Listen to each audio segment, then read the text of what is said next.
जय हिंद मेरे बच्चों। आज की क्लास में हम बात करेंगे एक और इम्पोर्टेंट टॉपिक की जिसको एग्जाम में अक्सर पूछ ही लिया जाता है और वो टॉपिक है force between two long straight current carrying conductors. सबसे पहले हम एक्सप्रेशन निकालेंगे for the force between two long straight current carrying conductors और फिर उस एक्सप्रेशन को यूज करके डिफाइन करेंगे 1 एम्पियर को।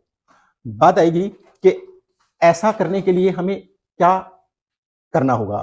तो सबसे पहले हमें एक डायग्राम बनाना है और उस डायग्राम में ले लेने हैं two long straight current carrying conductors. ये मैंने ऊपर नीचे डॉटेड बना दिए हैं दिखाने के लिए कि इनकी लेंथ इनफाइनाइट है। ये हमारा कंडक्टर नंबर 1, ये कंडक्टर नंबर 2। अब बात आएगी कि इन कंडक्टर्स में करंट के फ्लो की दो पॉसिबिलिटीज हैं। वो दो पॉसिबिलिटीज करंट के फ्लो की क्या है कि या तो इनमें करंट फ्लो कर रही होगी सेम डायरेक्शन में या फिर इनके अंदर करंट फ्लो कर रही होगी ऑपोजिट डायरेक्शंस में। मान लो अगर इस फिगर में लेता हूं मैं, दोनों कंडक्टर्स में करंट सेम डायरेक्शन में फ्लो कर रही है तो फिर मुझे एक फिगर और बना लेनी चाहिए जिसमें मैं दिखा दूं कि current in the conductors are in opposite directions. ये मान लो मेरा दूसरा डायग्राम हो गया जिसमें मैंने फिर से ले लिए दो current carrying conductors, conductor 1 and conductor 2, और अब की बार इन दोनों कंडक्टर्स में करंट की डायरेक्शन मैंने ली ऑपोजिट। अब मान लो पहले कंडक्टर में करंट I1 है, दूसरे कंडक्टर में करंट I2 है। सेम दूसरे डायग्राम में करंट I1 I2। तो सबसे पहले हमें समझना है कि ये दोनों कंडक्टर्स एक दूसरे पे फोर्स क्यों लगाएंगे। तो उसके लिए हमें जाना है एक्सप्रेशन फॉर लॉरेंज फोर्स पे, और वो एक्सप्रेशन फॉर लॉरेंज फोर्स हमें क्या बोलता है कि अगर एक current carrying conductor magnetic field के अंदर रखा है ऐसे कि डायरेक्शन ऑफ करंट और डायरेक्शन ऑफ मैग्नेटिक फील्ड के बीच का एंगल थीटा है, कंडक्टर की लेंथ L है, मैग्नेटिक फील्ड का मैग्नीट्यूड B है और मैग्नीट्यूड ऑफ करंट I है, तो कंडक्टर पे लगने वाली फोर्स हो जाएगी IBL sin थीटा। तो इसका मतलब अगर कोई current carrying conductor magnetic field में रखा है तो मैग्नेटिक फील्ड उस कंडक्टर पे फोर्स लगाता है IBL sin थीटा। अब यहां अगर देखें तो हमारे पास दो कंडक्टर हैं, दोनों में करंट फ्लो कर रही है, इसका मतलब दोनों अपने अराउंड मैग्नेटिक फील्ड जनरेट कर रहे हैं। अगर ये दोनों कंडक्टर अपने अराउंड मैग्नेटिक फील्ड जनरेट कर रहे हैं तो इसका मतलब each of these two conductors is placed in the magnetic field produced by other. तो दोनों में से पहले को अगर बोलें तो पहला दूसरे की वजह से प्रोड्यूस होने वाले मैग्नेटिक फील्ड में रखा है। दूसरे कंडक्टर की बात करें तो दूसरा कंडक्टर पहले की वजह से जो मैग्नेटिक फील्ड प्रोड्यूस हो रहा है उसमें रखा है। चाहे फिगर तुम बी लो चाहे ए लो, दोनों में एक ही जैसी बात है। Each of these two conductors is placed in the magnetic field produced by other. अब अगर ऐसा है तो मान लो मैं पहले कंडक्टर पे फोर्स निकालना चाहता हूं। अगर मैं पहले कंडक्टर पे फोर्स निकालना चाहता हूं तो फर्स्ट ऑफ ऑल मुझे निकालनी पड़ेगी कि पहले कंडक्टर की पोजीशन पे दूसरे कंडक्टर की वजह से मैग्नेटिक फील्ड कितना है और किस डायरेक्शन में है। अगर डायरेक्शन ऑफ मैग्नेटिक फील्ड की बात करें तो इस पहली फिगर में देखें दूसरे कंडक्टर में करंट ऊपर को है। जब मैं इसे ग्रैस्प करूंगा ऐसे राइट हैंड की हेल्प से, तो राइट हैंड थंब रूल लगा रहा हूं मैं इसको, तो जब इसको मैं ऐसे ग्रैस्प करूंगा तो लेफ्ट साइड में मेरी फिंगर्स ऊपर की तरफ आएंगी। अगर फिंगर्स ऊपर की तरफ आएंगी तो इस पहले कंडक्टर की पोजीशन पे मैग्नेटिक फील्ड दूसरे कंडक्टर की वजह से, क्योंकि दूसरे कंडक्टर की वजह से इसलिए मैंने B2 लिख दिया, तो दूसरे कंडक्टर की वजह से पहले कंडक्टर की पोजीशन पे मैग्नेटिक फील्ड बाहर normally outward from the plane of the board हो जाएगा। इसी तरह से अगर मैं इस दूसरी वाली फिगर में देखूं तो दूसरी फिगर में क्या होगा, करंट मेरी नीचे को है, कंडक्टर को ग्रैस्प करने के लिए मुझे ऐसे फिंगर्स को कर्ल करना पड़ेगा, तो मेरी फिंगर्स कहां जाएंगे, into the plane of the board. तो इसका मतलब यहां सेकंड कंडक्टर की वजह से पहले कंडक्टर की पोजीशन पे magnetic field into the plane of the board होगा। इनटू द प्लेन मतलब cross, outward from the plane मतलब डॉट। तो अब ये मैग्नेटिक फील्ड की डायरेक्शंस तो हमारे पास आ गई। इन मैग्नेटिक फील्ड्स के मैग्नीट्यूड की बात करें तो उसके लिए हमें long straight current carrying conductor की वजह से मैग्नेटिक फील्ड का एक्सप्रेशन पता होना चाहिए। At a point well within the length of conductor magnetic field due to long straight current carrying conductor जो अब इस फिगर में मेरा B2 होगा वो क्या हो जाएगा, mu upon 2 pi I upon R। अब I के बजाय करंट हो जाएगी I2, दोनों कंडक्टर्स के बीच का सेपरेशन मान लेता हूं मैं R। तो इस तरह से I2 की वजह से, या यू में से कि दूसरे कंडक्टर में करंट की वजह से पहले कंडक्टर की पोजीशन पे मैग्नेटिक फील्ड B2 हो जाएगा म्यू अपॉन 2 पाई I2 अपॉन R। अगर कोई मीडियम प्रेजेंट है तो उसकी परमिएबिलिटी डाल देंगे। अगर कंडक्टर के अराउंड कोई मीडियम प्रेजेंट नहीं बोलता है वो, यानी कोई स्पेसिफिक मीडियम नहीं देता है, तो हम यहां म्यू नोट ले लेंगे, परमिएबिलिटी ऑफ फ्री स्पेस। अब ये B2 तो हमारे पास है, इसका मैग्नीट्यूड भी हमारे पास है, हमें क्या चाहिए, फोर्स ऑन कंडक्टर 1। अब फोर्स ऑन कंडक्टर 1 की बात करें तो अभी हमने एक्सप्रेशन देखा था IBL sin थीटा। क्यों? क्योंकि हमें दो ही चीजों की जरूरत पड़ेगी, एक तो इस एक्सप्रेशन की और दूसरा लॉरेंज फोर्स के एक्सप्रेशन की, जो हमारा बोलता है F is equal to IBL sin theta. तो अगर मुझे फोर्स ऑन कंडक्टर 1 चाहिए तो परेशानी आएगी कि इस कंडक्टर 1 की लेंथ तो इनफाइनाइट है। अगर मैं IBL sin थीटा में L को इनफाइनाइट डाल दूंगा तो फोर्स ही इनफाइनाइट हो जाएगी। फिर क्या करना पड़ेगा, हमें लेना पड़ेगा एक पर्टिकुलर लेंथ के ऊपर फोर्स। मान लेता हूं कि इस कंडक्टर की लेंथ L के ऊपर फोर्स निकालता हूं, force on length L of conductor 1 due to current in conductor 2।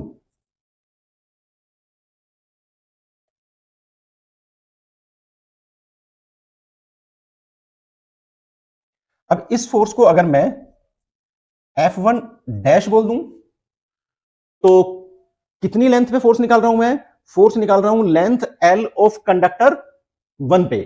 अगर लेंथ L ऑफ कंडक्टर 1 पे फोर्स निकालता हूं तो force is equal to current I1, magnetic field जिसके अंदर ये रखा है B2, और लेंथ की बात करूं तो मैंने मान ली है लेंथ L, और sine of angle between direction of current and direction of magnetic field. Magnetic field बाहर को है, करंट ऊपर की तरफ है, दोनों के बीच में एंगल 90 डिग्री। यहां देखूं तो मैग्नेटिक फील्ड अंदर को है, करंट ऊपर को है, तो again the angle is 90 degree. तो it means I1 B2L sine 90 degree. तो ये आ गई force on length L of conductor 1 due to current in conductor 2। बस क्या करूंगा, इस B2 की वैल्यू इस एक्सप्रेशन से यहां पुट कर दूंगा। क्या आएगा ये, mu upon 2 pi I1 I2 upon R into L and sine 90 degree हो गया 1। तो ये एक्सप्रेशन आया force on length L of conductor 1।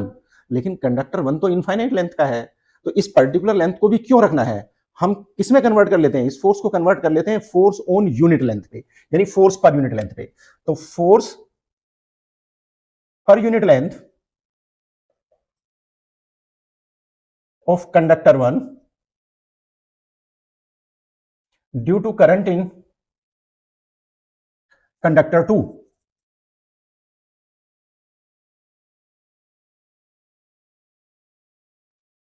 इस फोर्स को मैं F1 बोल देता हूं, और this force will be force per unit length. Length ये रही भाई, इस लेंथ से F1 डैश को डिवाइड कर दो। L लेंथ पे फोर्स F1 डैश थी, तो 1 पे कितनी हो जाएगी, F1 डैश अपॉन L।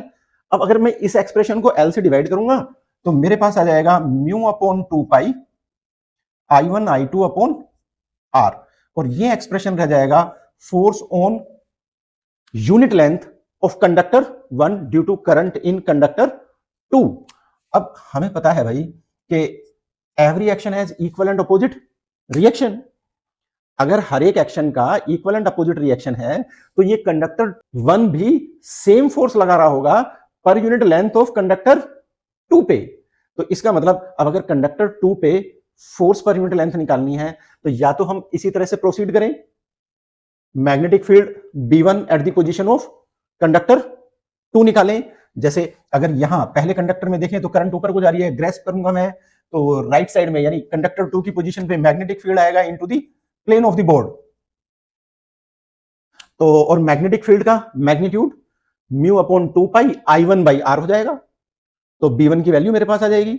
इसी तरह से यहां इस कंडक्टर 1 की वजह से 2 की पोजीशन पे मैग्नेटिक फील्ड की डायरेक्शन देखूं तो फिर से ये into the plane of the board आ जाएगी B1। तो इट मींस यहां भी फोर्स एक्सपीरियंस करेगा कंडक्टर 2 किसकी वजह से, करंट इन कंडक्टर 1 की वजह से। और इस फोर्स को हम निकाल सकते हैं इसी प्रोसीजर को फॉलो करके, I2 B1 L sin 90 degree. क्यों? क्योंकि थीटा फिर से आएगा 90 degree. I2 B1 L sin 90 degree.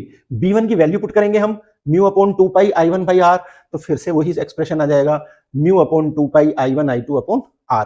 और ऐसा कैलकुलेट करने के बजाय हम सीधा बोल ही सकते हैं कि every action has equal and opposite reaction. So if conductor 2 exerts force per unit length of conductor 1 given by mu upon 2 pi I1 I2 upon R, तो कंडक्टर 1 भी exert करेगा same force per unit length of conductor 2।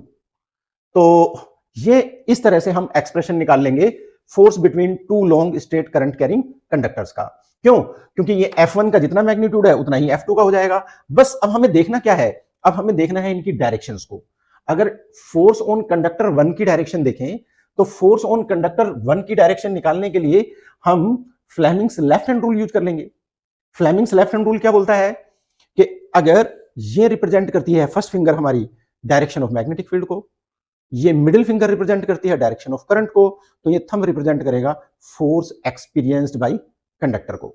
तो अब जरा पहले conductor को देखें। इस पहले कंडक्टर के लिए मैग्नेटिक फील्ड तो बाहर की तरफ है और इसमें करंट जा रही है ऊपर की तरफ, तो इस पे फोर्स लग गई उधर राइट की तरफ। तो इसका मतलब इस कंडक्टर पे फोर्स लगेगी F1 इस तरफ। फिर से एक बार देख लो, मैग्नेटिक फील्ड बाहर की तरफ है, करंट जा रही है ऊपर की तरफ, तो करंट की डायरेक्शन में हो गई मिडिल फिंगर और ये थंब ने दे दिया हमें डायरेक्शन ऑफ फोर्स। तो force on first conductor F1 right की तरफ।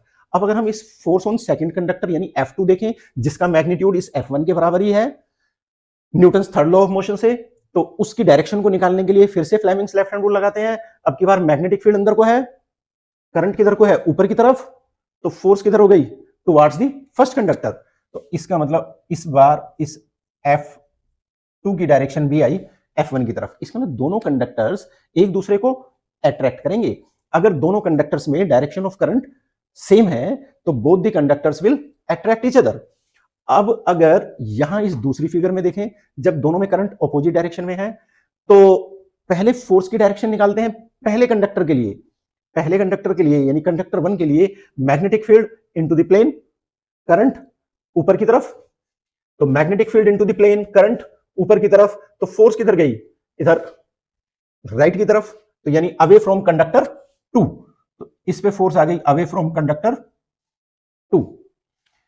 इसी तरह से अगर मैं इस सेकंड कंडक्टर पे देखूं तो इसके लिए मैग्नेटिक फील्ड फिर से अंदर की तरफ, करंट लेकिन इस बार नीचे की तरफ, और फोर्स लगी राइट की तरफ, राइट मतलब अवे फ्रॉम कंडक्टर 1। अब इस पे F2 जो लगेगी force per unit length of conductor 2, that will be away from conductor 1। तो इस तरह से हम देख सकते हैं कि जब दोनों कंडक्टर्स के अंदर करंट ऑपोजिट डायरेक्शंस में है तो वो दोनों कंडक्टर एक दूसरे को रिपेल कर रहे हैं। अगर उनके अंदर करंट सेम डायरेक्शन में है तो वो दोनों एक दूसरे को अट्रैक्ट कर रहे हैं। तो इस तरह से हम फोर्सेस की डायरेक्शंस निकाल सकते हैं, बता सकते हैं कि सेम डायरेक्शन में करंट के लिए दोनों पैरेलल कंडक्टर्स एक दूसरे को अट्रैक्ट करेंगे, अपोजिट डायरेक्शंस में करंट के केस में दोनों करंट कैरिंग कंडक्टर्स एक दूसरे को रिपेल करेंगे। अब बात आती है कि इस एक्सप्रेशन फॉर फोर्स से हम एम्पियर को कैसे डिफाइन करेंगे। एम्पियर को डिफाइन करने के लिए हमने कुछ नहीं करना, बस इसके अंदर कंडीशंस लगा देनी है। क्या कंडीशन लगानी है? तो एम्पियर को डिफाइन करने के लिए हमने कंडीशन लगानी है कि if I1 is equal to I2 equal to 1 ampere and R is equal to 1 metre and both of these conductors are placed in vacuum. तो ये भी लिख लेना है कि ये कंडक्टर्स रखे हैं हमारे वैक्यूम में।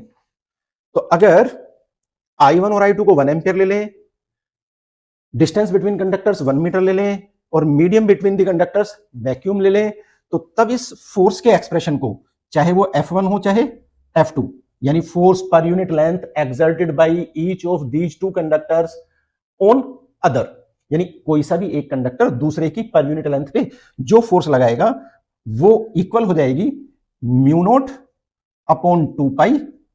म्यू नॉट मैंने इसलिए लिया क्योंकि अब मैं वैक्यूम की बात कर रहा हूं। I1 और I2 दोनों हो गई 1 एम्पियर, तो 1 इंटू 1 अपॉन आर भी हो गया 1 मीटर अपॉन 1। और अब म्यू नॉट अपॉन 2 पाई की value, mu naught is 4 pi into 10 की पावर माइनस 7, तो ये हो जाएगी 2 इंटू 10 की पावर माइनस 7 न्यूटन पर मीटर। पर मीटर क्यों लगाया मैंने? क्योंकि ये फोर्स पर यूनिट लेंथ है और म्यू नोट की वैल्यू 4 पाई इंटू 10 की पावर माइनस 7 होती है, तो 4 पाई को जब मैं 2 पाई से डिवाइड करूंगा तो 2 बचेगा, तो 2 इंटू 10 की पावर माइनस 7 न्यूटन पर मीटर। अब इस बात से मैं डिफाइन कर दूंगा 1 एम्पियर को। देखते हैं कैसे किया। क्या मैंने दोनों कंडक्टर्स में करंट फ्लो कराई 1 एम्पियर, दोनों कंडक्टर्स वैक्यूम में रखे हैं 1 मीटर अपार्ट, और दोनों की पर यूनिट लेंथ पे फोर्स जो लग रही है वो लग रही है 2 into 10 to the power minus 7 newton. बस इस बात को वर्ड्स में बोल दूंगा। कैसे? 1 एम्पियर वो करंट है जिसे 2 long straight current carrying conductors placed 1 metre apart in vacuum से अगर पास कराई जाए तो दोनों कंडक्टर्स एक दूसरे की पर यूनिट लेंथ पे फोर्स लगाएं 2 into 10 to the power minus 7 newton. बस ये डेफिनेशन हो गई एम्पियर की। तो अब एक बार फिर से सुनो। 1 ampere is the current which when passed through 2 long straight conductors placed parallel to each other 1 meter apart in vacuum, each of them exerts a force of 2 into 10 to the power minus 7 Newton per meter length of the other. In this way we can define ampere. तो अब हमारे पास expression भी आ गया, force per unit length exerted by each of these two conductors, और साथ में definition भी आ गई एम्पियर की। तो ये एक क्वेश्चन बनता है जो अक्सर बोर्ड एग्जाम में पूछ ही लिया जाता है।